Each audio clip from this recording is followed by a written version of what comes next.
Hello, this is called How I Quit Smoking, and I'm going to go into all the secrets and tricks I know of how I personally quit smoking.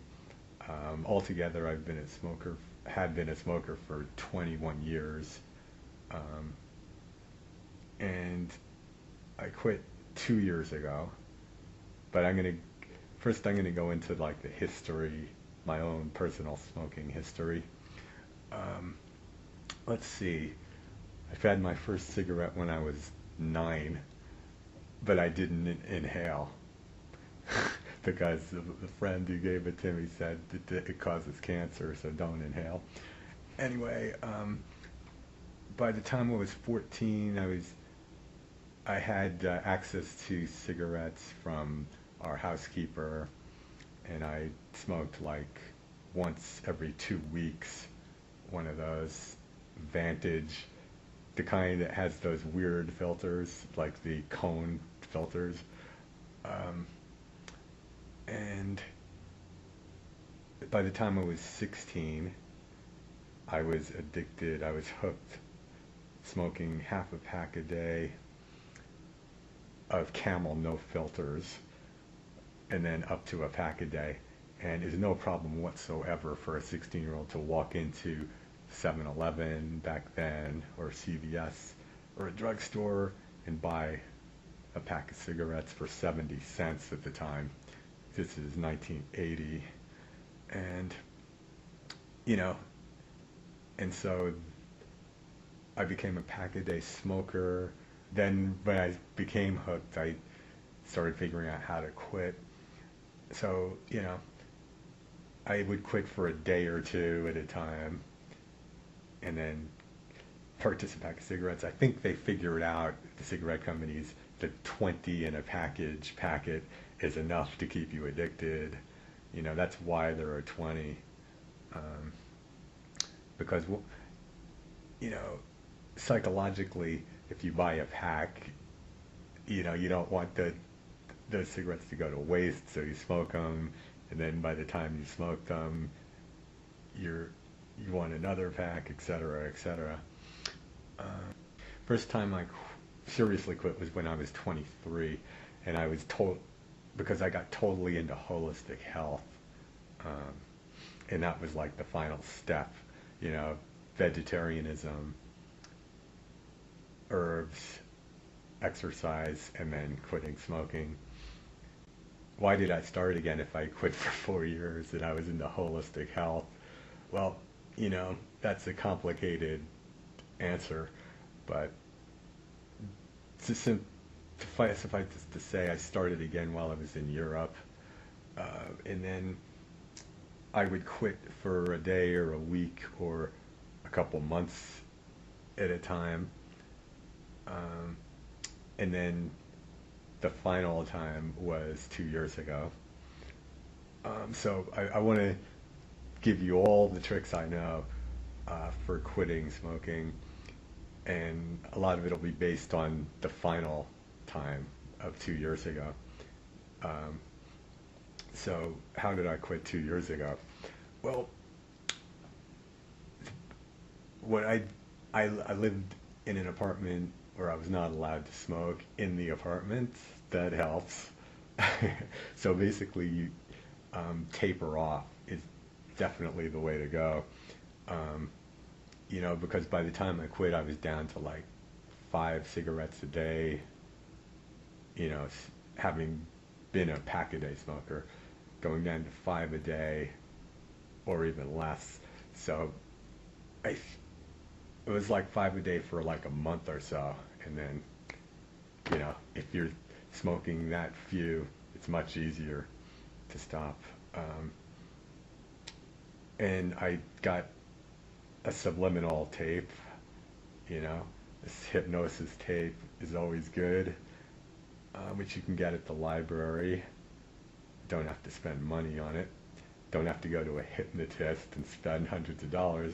Just go to the library, get a subliminal quit smoking tape. Um, you could get a book or two about quitting smoking, herbs, like herbal teas. Like this is one good one. This is chamomile and valerian root. And here's another one, kava. Both good teas to use. Basically to calm you down, you know, stop the tension. And so when you quit, and then take deep breaths as a replacement exercise. Now, okay, so then say you're down to 5 cigarettes a day, and then all of a sudden you're ready to quit. One trick I did do last time was I kept a pack of cigarettes in somewhere in the household.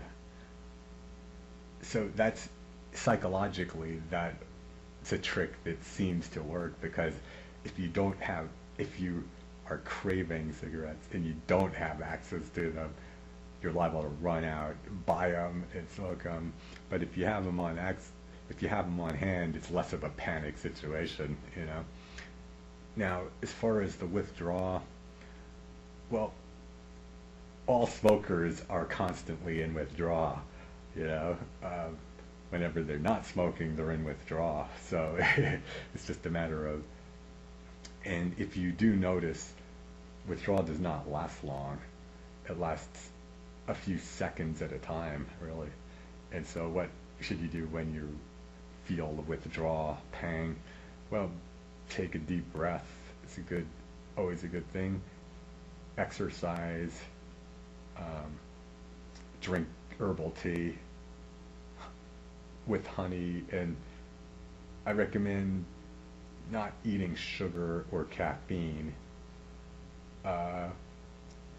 But red wine might be a good idea, but not if you have any predilection to alcoholism, of course. But yeah, I found that red wine, which has resveratrol and is good for you in some ways, is a good relaxing antidote. I mean. Once you quit, you have to expect there's going to be a high stress situation that'll come up. So how will you avoid going back to smoking then? Do everything you possibly can to stay relaxed. Herbal tea, St. John's wort is another good herb, which is also good for depression, of course. Exercises like Tai Chi is good. Yoga is good. Bike riding is what I do. I do all those things. And, oh yeah, chewing gum, of course. This is the kind of gum that I chew. It's dental gum, all natural, xylitol sweetened. So I try to avoid sugar whenever possible. But, you know, so again, once you quit, how do you stay quit? Like you take it one day at a time is one thing,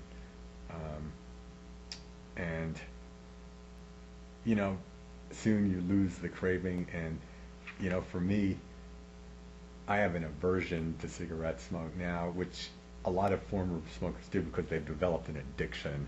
An addiction. When you develop an addiction, you also develop an allergy a lot of times. So, you know, ex-smokers become allergic to smoke. You know, whenever I think of smoking now, it's always something negative. You know, breathing in smoke, slow suicide, which is what it is, you know, psychologically. That's why a lot of smokers smoke. It's slow suicide. And you know, so will you quit now or will you quit 10 years from now? If you wait 10 years, you'll have that much more damage, 10 years of smoking damage to overcome. But once you quit, you know, your body starts to heal. Also, there's the thing of nicotine spiking, which that movie The Insider went into, you know, using chemicals like ammonia to make nicotine more addictive. That's why when I did smoke, I used American Spirit. Good luck, and let me know if anything I said has any effect.